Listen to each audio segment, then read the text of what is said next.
Minha gente, eu recebo mais uma vez aqui nos estúdios da Rede Sim de Linhares o deputado federal Givaldo Vieira, que é presidente da Comissão de Desenvolvimento das Cidades, Desenvolvimento Urbano da Câmara Federal, e veio ao município para um encontro com as famílias, os moradores da comunidade de Regência ali na Foz do Rio Doce. Tudo bem, deputado? Tudo bem, Cláudio. Prazer estar aqui com você. Deputado, o encontro dessa semana com os moradores daquela região certamente para tratar desses assuntos relacionados a Samarco, as medidas que estão um pouco demoradas de reparação ali, Exatamente. Eu faço parte de uma comissão externa da Câmara dos Deputados, que foi criada na época da tragédia para acompanhar os desdobramentos dessa tragédia.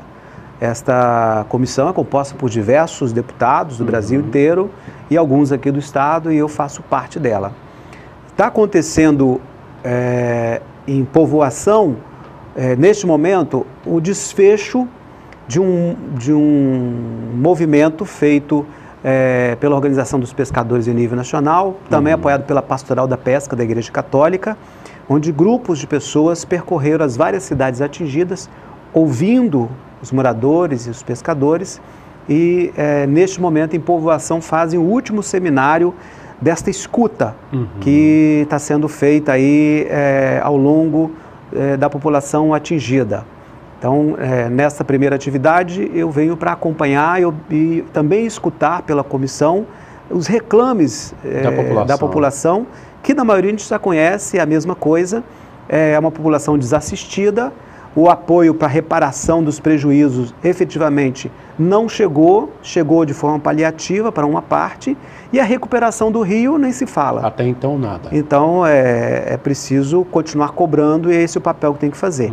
Mas no fim da tarde eu acompanho uma assembleia de moradores de Povoação, acho que pessoas de Regência também estarão, porque a população local se organiza para protestar por conta do descaso, também na solução dos problemas desses lugares. São lugares bastante afastados do centro urbano de Linhares, dependente bastante da atividade pesqueira que não existe mais, impactada em todas as suas atividades, inclusive de turismo, de tudo foi impactado, e esperam até hoje uma solução que já foi colocada em ata, em audiências, com a presença do Ministério Público, mas que na prática não foi feito. A gente conhece bem a realidade ali dos moradores, sobretudo de Povoação, Povoação Regência.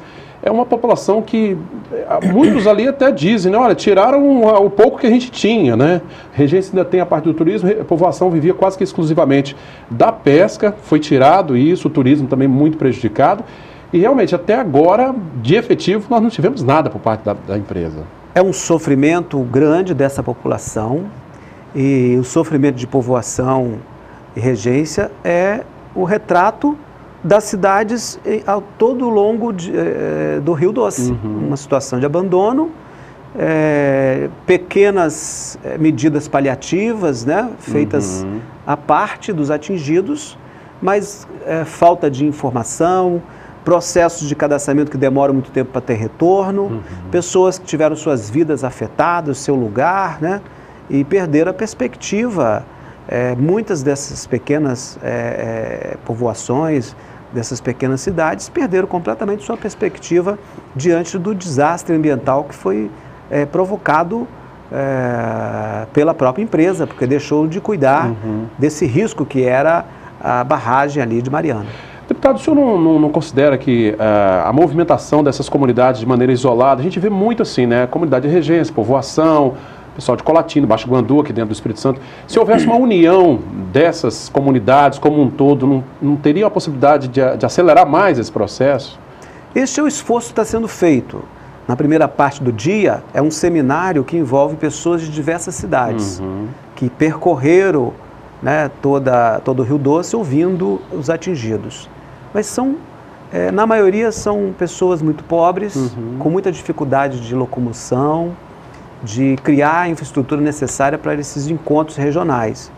Por isso que os movimentos, o Movimento Nacional dos Pescadores, a Pastoral da Pesca, o Fórum Rio Doce e tantos outros que estão envolvidos na defesa do rio e na proteção das populações atingidas, tentam fazer esse esforço de juntar o máximo. Isso aí, Tá joia. Uma boa notícia, deputada, é que recentemente o Ministério do Meio Ambiente percebeu, né, a gravidade do problema da proibição da pesca em todo o litoral aí e liberou, voltou atrás naquela portaria que impedia a pesca na região, né? Nós atuamos fortemente nesta questão, praticamente toda a bancada capixaba, pressionando muito o governo para encontrar uma solução, porque não é possível para um estado como o Espírito Santo, que tem o litoral que temos, né, toda a atividade pesqueira aqui, onde milhares de famílias tiram o seu sustento desta atividade, simplesmente se proíba de pescar as principais espécies que estão aqui disponíveis. Sem discutir. Sem discutir com ninguém, sem ter um estudo específico de cada localidade.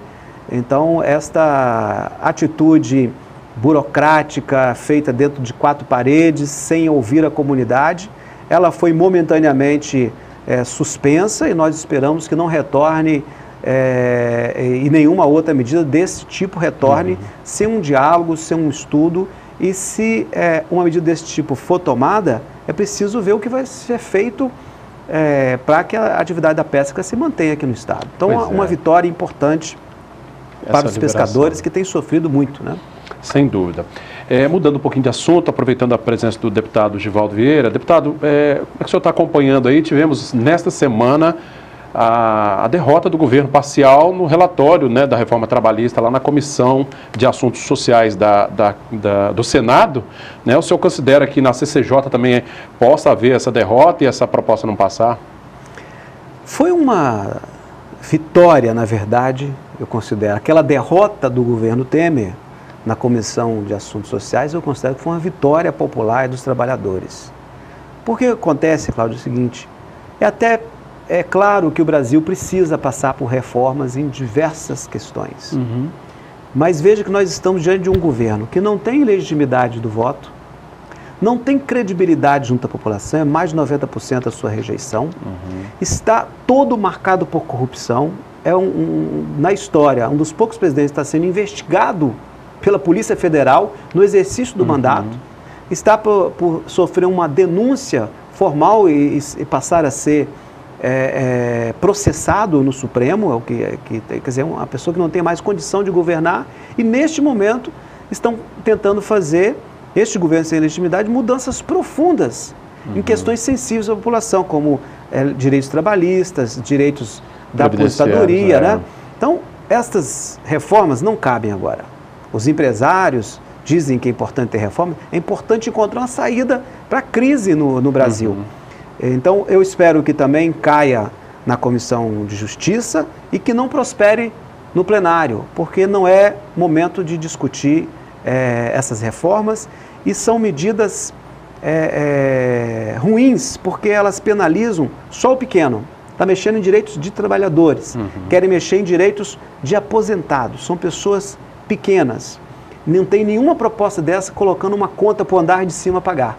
Ninguém está falando em propostas de instituir impostos sobre grandes fortunas, sobre heranças.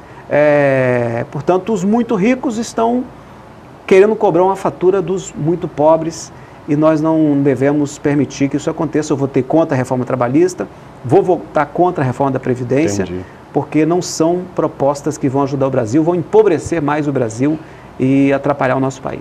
Perfeito. Deputado, em relação a esse contexto político, cada dia um novo capítulo, uma nova denúncia, o que o senhor considera de possível nesse momento, até porque a gente está a menos de 1 ano e meio das próximas eleições, um ano e alguns meses da próxima eleição para a escolha do futuro presidente. O senhor acha que o impeachment é viável? O que é possível no momento desses aí? Bom, o governo Temer está cada vez mais fraco. Prova disso é a derrota que teve na Comissão de Assuntos Sociais no Senado em relação à reforma trabalhista. Também vai sofrer um novo embate agora com as novas denúncias que o Janot disse que vai protocolar. Então, considerando que ainda tem delações que podem vir, fatos novos vindo, talvez inviabilizem completamente que o Temer possa continuar onde resiste, né? E assim continua. Hoje o Temer está protegido, por um lado, pelo Rodrigo Maia, que sentou em cima dos processos de impeachment e não permite que ande. O Rodrigo Maia está fazendo para o Temer o inverso do que o Cunha fez. O Cunha colocou um processo de impeachment que não caberia andar para andar contra a Dilma e favoreceu o Temer. Agora, tem processo de impeachment por motivos muito claros, contundentes. A Polícia Federal mesmo está fazendo esse relatório dizendo que são indícios muito claros, né, gritantes de corrupção. A OAB, gente. E ele sentou em cima desses processos e não anda. Por outro lado, dentro do judiciário, uma certa complacência, né, com essa questão do Temer, como o Gilmar Mendes age ali por dentro do TSE e do Supremo. Claramente a gente vê que age a favor de proteger o governo Temer. E o Temer vai se segurando com o manejo de uma base parlamentar cada vez mais frágil. Fatos novos podem provocar a queda acelerada deste governo. O impeachment é sempre um processo traumático, mas os crimes desse presidente são muito graves e precisam ser processados. Portanto, eu acho que o Temer não tem condições de continuar governando o Brasil, porque não tem mesmo. Um caminho para ele sair ou é esta ação no Supremo, que pode afastá-lo da presidência, ou o processo de impeachment, se o Rodrigo Maia deixar tramitar. E aí o caminho para tirar o Brasil da crise, eu acredito que deve ser eleições diretas. Porque imagina, já temos uma crise porque o presidente que está aí, o Temer, é uma pessoa sem voto que foi para lá. Ninguém escolheu o Temer para ser presidente do Brasil. Ele veio agarrado numa chapa. Então, deixar que esse Congresso que está aí, que as delações já deixam bastante desconfiança sobre a composição do Congresso. O próprio Cunha, segundo as delações, teria financiado a campanha de muitos deputados, né? Então, este Congresso não tem também legitimidade para eleger um presidente para o Brasil sair da crise. Então, o ideal seria... É o fora Temer com eleições diretas já. Ok, eu recebo aqui hoje o deputado federal, presidente da Comissão de Desenvolvimento das Cidades, Desenvolvimento Urbano da Câmara dos Deputados, o deputado federal Givaldo Vieira, aqui do Espírito Santo. Só para a gente finalizar, deputado, tivemos esse gravíssimo acidente nesta quinta-feira lá em Guarapari, né? 17 mortes até agora. Eu queria que o senhor falasse para a gente com relação ao que a bancada tem feito, com relação, por exemplo, à duplicação da BR-101, que já está sob concessão já há vários anos, né? E as obras que estão um pouco lentas nesse aspecto. Olha, primeiro, lamentar, né, com profundo pesar, muita dor, a morte, né, dessas pessoas, muitos capixabas, naturalmente. As famílias estão sofrendo com muita apreensão, porque ainda não tem um desfecho de toda a consequência do acidente. Um acidente muito grave, uma cena de guerra nós temos lá. E, infelizmente, esse acidente coloca as claras para a população o que está acontecendo com essa BR-101. Ela foi concedida e nós estamos pagando já há anos para que a empresa faça as obras. E a empresa não faz as obras. E fica alegando que é por conta de licença ambiental, o que não é verdade. Então essa empresa está com anos de atraso, já deixou de investir milhões e milhões de reais, faturando alto. Nós temos cobrado insistentemente toda a bancada. Tem que reconhecer que todos os deputados, senadores têm se empenhado em fazer essa cobrança. Agora mesmo aumentaram de novo esse pedágio, um aumento abusivo. Subiu agora em maio, né? Nós fomos ao Tribunal de Contas, conseguimos diminuir um pequeno percentual, cerca de 1/3 do total do aumento, mas aquele aumento não deveria ter acontecido, porque não fizeram as obras. Eu também, além dessa comissão externa que acompanha essas obras, eu vou agora pautar na comissão da CDU, que eu sou presidente, o acompanhamento também pela CDU para ajudar a pressionar as ações em torno da duplicação da BR-101. A Comissão de Desenvolvimento Urbano cuida dos assuntos da cidade. Como essa BR corta várias cidades capixabas, nós vamos abrir também um procedimento dentro da Comissão de Desenvolvimento Urbano, no sentido de, junto com essa comissão externa que o deputado Marcos Vicente coordena, junto com toda a bancada, a gente possa aumentar a pressão sobre esta empresa que pegou a concessão, que já recebeu milhões dos capixabas, para que as obras sejam feitas de forma imediata e pressionando inclusive a Justiça, o Tribunal de Contas, para que comece a colocar penas, multas altas, porque só quando há uma penalização financeira é que essas empresas começam a reagir. Porque hoje, eu digo a você, a responsabilidade da morte desses e de tantos que ainda estão morrendo na BR é desses concessionários da 101, porque lá neste trecho, inclusive, já deveria estar duplicado, segundo o cronograma, e não está. E tivesse duplicado, a segurança estaria maior e talvez nós não teríamos tantas mortes como estão acontecendo, lamentavelmente, não só esta grave, mas tantas outras ao longo da 101, inclusive aqui no norte. Perfeito. Agradeço aqui ao deputado Givaldo Vieira, pela presença, vindo aqui à povoação conversar com os moradores e falando sobre outros diversos assuntos. Obrigado pela presença, deputado. Obrigado, Cláudio. Parabéns aí pelo trabalho. Bom, a gente vai encerrando esta edição. Você da Grande Vitória que nos acompanha pelo canal 20, via RCA, obrigado pela sua audiência. Pessoal de Linhares e região, continue deixando seu recado no nosso canal no facebook.com/TVC Linhares. Acesse e reveja esta entrevista e outros conteúdos também no nosso canal direto no YouTube. Fale conosco pelo telefone que aparece aí, 3373-2000. Obrigado pela sua audiência. Até o próximo encontro. Sim Notícias. Linhares se vê aqui.